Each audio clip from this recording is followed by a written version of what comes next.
Hey there, glad you stopped by.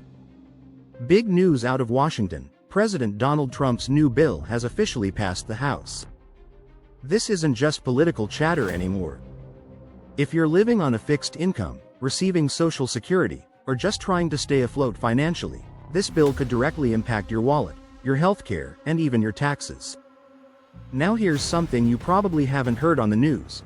Seniors earning less than $75,000 a year could qualify for a brand new $4,000 tax deduction. That's real savings, especially when every dollar counts. But this bill doesn't just hand out benefits, and not all of the changes are easy to celebrate. So stick with me as we break down exactly what's in this bill and how it could affect your daily life. Before we dive in, I want to hear from you. Are you on Social Security or Medicare? Do these changes worry you or someone you love? Drop a comment below and let's talk about it. And if you find breakdowns like this helpful, don't forget to hit subscribe so you never miss an update.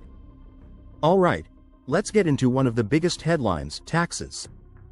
If you remember the Trump tax cuts from 2017, this new law makes those permanent.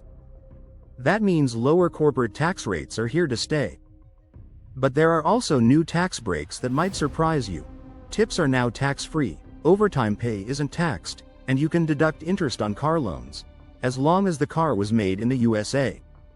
For seniors on modest incomes, there's more good news. If you make under $75,000 a year, you now qualify for a $4,000 standard deduction. That's per person.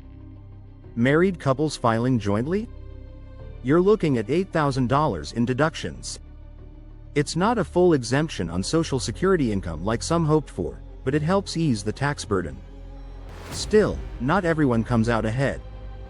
The Congressional Budget Office says the top 10% of earners will benefit most, seeing about a 4% gain in wealth by 2027. On the flip side, lower-income Americans could actually see a drop in support, with some losing as much as 4% by 2033. So how does Congress afford nearly $4 trillion in tax breaks over the next decade? By cutting spending elsewhere, mainly from programs like Medicaid, SNAP, food stamps, and Medicare. Let's talk Medicaid. The bill introduces new work requirements. If you're a childless adult on Medicaid, you'll need to work at least 80 hours a month, or risk losing coverage. That kicks in by 2026. States also have the power to add co-pays or drop people who miss paperwork deadlines. One estimate says nearly 9 million people could lose Medicaid under these changes, including some with disabilities or chronic illnesses. Supporters say this encourages work and prevents fraud. Critics argue it's punishing those already struggling, especially folks with limited access to jobs or the internet. Now for SNAP. Work requirements are expanding to include more adults, even parents with kids as young as 7. States will also have to shoulder more of the program's costs, a big shift from the federally funded model. That could make benefits harder to get, especially in lower income or rural communities. Food prices are still high, and that means these changes could hit struggling families hard. Next, let's look at Medicare. While it's not being completely overhauled, around $500 billion in automatic cuts are expected due to rising deficits. That won't affect your monthly check directly, but it could mean lower hospital reimbursements, reduced drug coverage, and less access to long-term care. Seniors on Medicare Advantage or those with high prescription costs may notice changes in their coverage. Advocates warn this could lead to a two-tier system, where wealthier individuals get better care, while lower-income seniors face delays and red tape.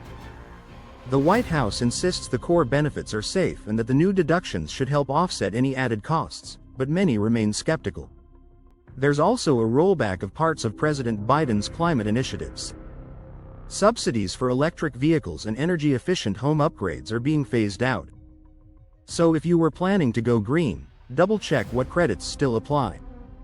Now, here's a part of the bill flying under the radar: immigration and border security.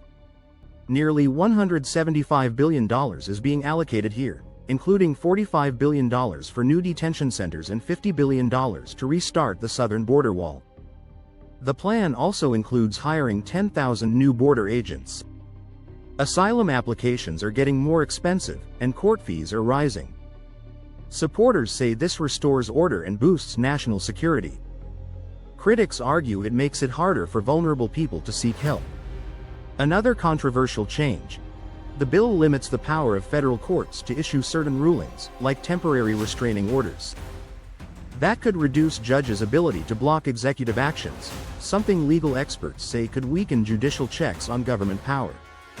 And lastly, the debt ceiling has been raised by $4 trillion. That's the cap on how much the U.S. government can borrow. Lawmakers say it's necessary to avoid default and stabilize the economy, but critics call it fiscal hypocrisy, especially given the massive tax breaks included in this bill. So, what does all of this mean for you? If you're a senior living on a fixed income, the extra deduction could offer some relief. But higher health care costs might eat into those savings. If you rely on Medicaid or SNAP, you could face stricter rules, or even lose coverage. And for younger folks, the long-term effects of rising debt and shrinking benefits could shape your future retirement and government support. It's a complicated, far-reaching law. Some people will benefit. Others will face new challenges. But nearly everyone will feel its impact, whether through taxes, healthcare, or public services. Let me know what you think in the comments. Are you concerned about these changes? Do you feel the bill helps or hurts your situation? I read every comment, and your experiences help shape the content I create for you.